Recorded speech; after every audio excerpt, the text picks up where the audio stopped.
Penasaran nggak sih gimana caranya sebatang tebu yang kelihatannya biasa aja di ladang bisa berubah jadi butiran gula yang manis di meja makan kita? Nah, hari ini kita bakal telusuri perjalanan keren itu dari tebu ditebang sampai jadi produk yang siap jual.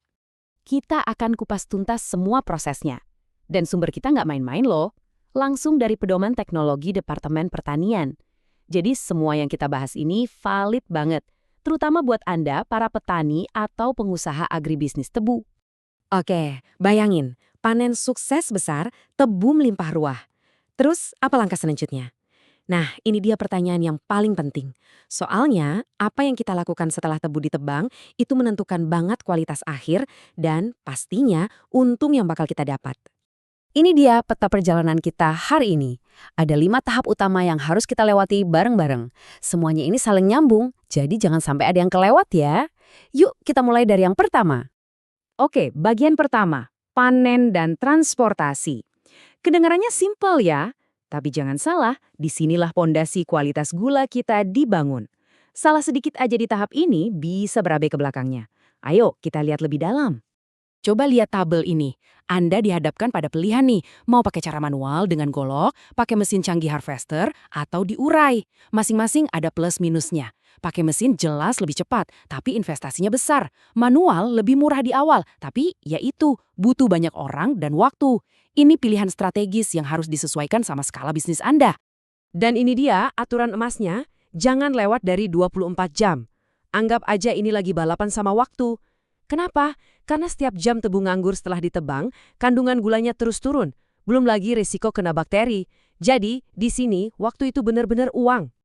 Oke, tebunya udah sampai di pabrik dengan selamat dan tepat waktu. Sekarang saatnya kita ukur kualitasnya. Disinilah kita ketemu sama satu kata sakti di dunia pergulaan, rendemen. Anda pasti sering banget kan dengar kata rendemen. Tapi, apa sih artinya? Dan kenapa angka ini penting banget buat nentuin bisnis tebu Anda untung atau rugi? Gampangnya gini deh, rendemen itu kayak kadar gula murni di dalam tebu. Misalnya rendemennya 8%, itu artinya dari setiap 100 kilo tebu, Anda bisa dapat 8 kilo gula. Makin tinggi angkanya, iya makin cuan. Jelas kan kenapa kita ngejar angka ini? Kalau kita belah sebatang tebu, ternyata isinya itu sebagian besar adalah nira atau air tebu, sekitar 87,5%. Sisanya itu ampas atau serat. Nah, harta karun yang kita cari, si gula itu adanya ya di dalam nira ini. Nah, dengan rumus simpel ini, kita bisa tahu seberapa jago kita mengolah tebu. Ini bukan cuma angka, ini tuh kayak rapor akhir yang nunjukin hasil kerja keras kita dari awal sampai akhir. Penting juga buat tahu kalau rendemen itu ada dua jenis. Ada rendemen sementara, ini dihitung cepat pas tebu baru digiling, gunanya buat petani biar punya gambaran awal. Satunya lagi, rendemen efektif. Nah, ini angka finalnya, hasil gula yang beneran jadi. Dua-duanya sama-sama penting. Oke, tebu udah di pabrik, kualitasnya udah kita ukur. Sekarang, yuk kita masuk ke dapur pengolahan dan lihat gimana caranya nira yang cair itu diubah jadi sirup yang kental banget. Prosesnya ada 3 babak utama. Pertama, diperas habis-habisan buat ngeluarin semua niranya. Ini namanya ekstraksi. Kedua, niranya dibersihin dari kotoran-kotoran. Dan ketiga, kadar airnya dikurangi lewat penguapan biar jadi super kental. Setiap langkah ini harus presisi. Nah, langkah bersih-bersih alias pemurnian ini krusial banget buat dapetin gula yang kinclong. Di Indonesia ada 3 metode yang paling umum, defekasi, sulfitasi, sama karbonatasi. Walaupun namanya ribet, intinya sama, misahin kotoran dari nira tanpa merusak kandungan gulanya. Sekarang kita sampai di bagian yang paling seru nih, bagian sulapnya, di mana sirup kental yang gelap itu diubah jadi butiran kristal gula yang kita kenal. Gimana caranya? Ada 4 langkah. Pertama, kristalisasi. Sirupnya dimasak di ruang hampa udara sampai kristalnya muncul. Kedua, pemisahan. Kristalnya diputer kencang banget buat misahin dari sisa cairan. Ketiga, dikeringin pakai udara panas. Dan terakhir, baru dia dikemas. Proses yang butuh ketelitian tingkat dewa. Terus, apa bedanya sama bikin gula merah? Beda banget ternyata. Kuncinya ada di proses pemurnian.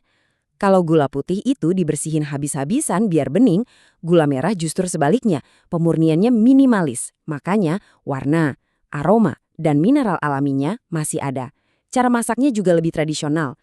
Hore, gulanya udah jadi. Tapi, tunggu dulu, tugas kita belum selesai. Tahap terakhir ini nggak kalah penting, yaitu soal jaga kualitas sampai produknya laku keras di pasaran.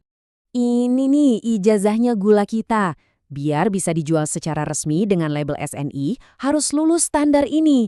Ada standar warna, standar kemurnian atau polarisasi, dan lain-lain. Kalau lolos, artinya kualitasnya terjamin dan pastinya harga jualnya juga bagus. Jangan sampai semua kerja keras dari awal jadi sia-sia cuma gara-gara salah nyimpan. Tipsnya simpel kok. Simpan di tempat yang sejuk dan kering, jauhin dari yang bau-bau, dan jangan nempel langsung ke dinding atau lantai. Ini penting banget buat cegah gula jadi ngegumpal atau rusak. Dan yang paling keren dari industri tebu itu, hampir nggak ada yang kebuang.